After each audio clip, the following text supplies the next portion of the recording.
Erwin Rommel, known in popular culture as a Desert Fox, was one of the most famous generals of World War II, being one of the few men who was admired by all sides. His actions with the Afrika Corps, despite having few resources, managed to turn the war in North Africa in favor of the Axis, after a series of humiliating defeats suffered by the Italians at the hands of the British. This series of victories that he began to obtain in the Africa starting in April 1941, added to what he had already done in France with his Phantom Division, made the Allies to identify him as one of their most dangerous and feared opponents. In an attempt to eliminate their main adversity, the British planned multiple operations to capture and eliminate Rommel, the most famous of which was Operation Flipper, carried out in November 1941. However, all of them failed due to the incompetence of the British command in question or major Allied intelligence failure. Rommel and Hitler met during the Polish campaign in 1939, after which the Führer supported all of Rommel's future appointments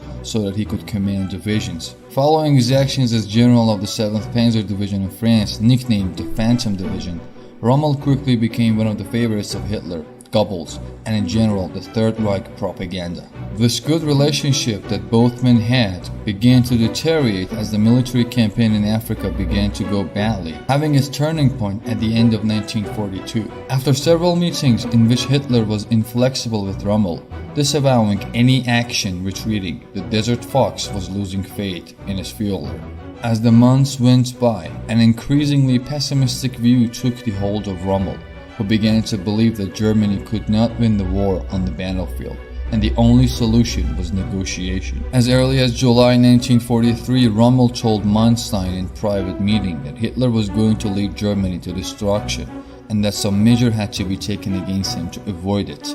In any case, and despite his defeatist and pessimistic attitude, at the end of 1943, Rommel was appointed Inspector General of the Defense of the Atlantic Wall, and soon became the main person in charge of stopping an imminent Allied invasion of France. His appointment was mainly due to the fact that his fame helped raise the morale of the German population, and that he was one of the generals who had the most experience fighting against the Western Allies. Although Rommel arrived at the Atlantic coast thinking that it would be impossible to reject any Allied landing attempt, after months of work he was somewhat more optimistic, and in May 1944 he sent a letter to his wife in which he told her that he fully trusted the odds. This confidence did not last long, and a few days after the Allied landing on June 6th in Normandy, he commented that it was only a matter of time before the Allies ended up making their way through France. In a meeting he had with Hitler in mid-June, he told him again that the only possible solution to save Germany was negotiation.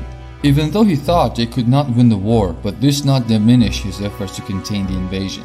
On July 17, 1944, a month and a half after the Allied landing, Rommel attended a meeting with his main subordinates, including Joseph Dietrich, who commanded the 1st SS Panzer Corps. At this meeting, Rommel was also able to speak with Kurt Meyer, general of the Hitler-Juden Division, who complained about the bad situation his men had on the front lines. On the other hand, Joseph Dietrich told him that he would obey any order from Rommel rather than from Hitler, making him understand that he was 100% with him. That same afternoon, while Rommel was returning to his base at Rushkayan, his vehicle was attacked by an Allied fighter bomber, killing his driver and leaving the marshal seriously injured with multiple bone fractures. However, despite his serious injuries, Rommel recovered and was hospitalized before a period of convalescence at his home. 3 days after the incident, Colonel Stauffenberg managed to plant a bomb in Hitler's conference room at the East Prussian barracks, making a turning point in war. Said the explosion nearly killed Hitler, wounding and killing many of the men who were present at the daily military briefing. Immediately afterwards, another coup was attempted in Berlin,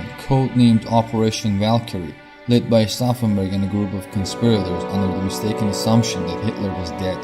This attempted coup lasted very little, as it was soon learned that Führer was still alive, and men who had conspired against him were quickly arrested and summarily shot. An investigation was taken by the Gestapo into the German officers, resulting in thousands of arrests, which in turn led to many trials and death or prison sentences. During one of these interrogations, Rommel's name did not take long to come up, and the Gestapo turned all their eyes on one of the greatest heroes of German army, who at that moment was recovering at home with his wife and his son. Rommel's name came up on 3 different occasions. One of them was General von Stulpnagel, who after a suicide attempt repeatedly murmured Rommel's name. Others involved did so directly under torture. In any case, for the Gestapo, there was no doubt that Rommel had participated in the Operation Valkyrie, whether or not they could fully assess the degree of his involvement. Later investigations determined that although Rommel was in favor of Hitler being removed from the office so that another president could at least carry out peace negotiations with the Western Allies, he never knew that Colonel Stauffenberg's intention was to kill Hitler, and very possibly he would have opposed this.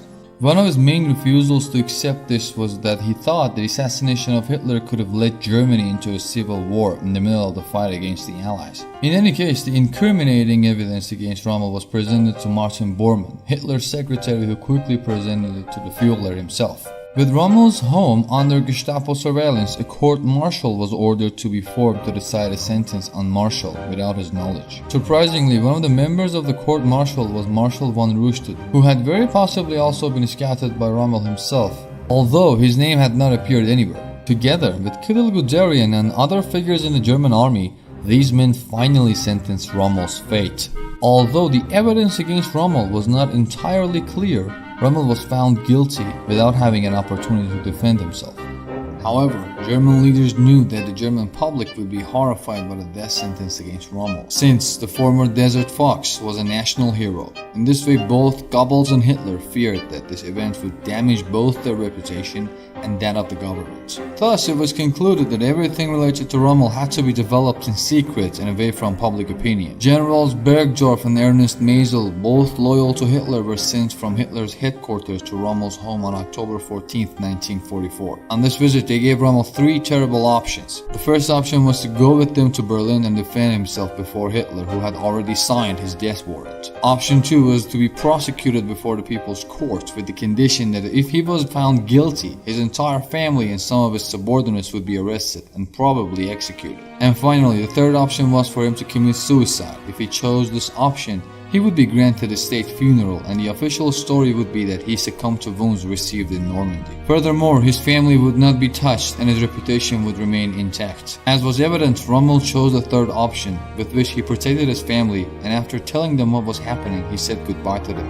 and left with the 2 generals that Hitler had sent to his house. The car was driven by one of the Reich Chancellor's own drivers, who was a member of the SS. A few minutes after leaving Rommel's residence, the driver stopped the vehicle. With the car stopped, both the driver and General Maisel exited the car, leaving only Rommel and General Bergdorf in the rear of the vehicle. Bergdorf then handed Rommel a cyanide pill, which Rommel quickly swallowed.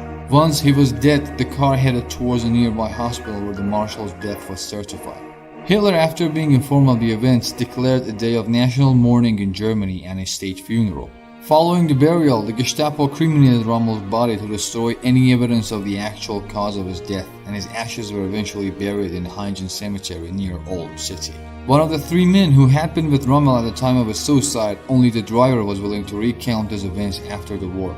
Bergdorf had no chance as he committed suicide in Hitler's bunker on May 2, 1945, and General Maisel refused to do so during the post-war years.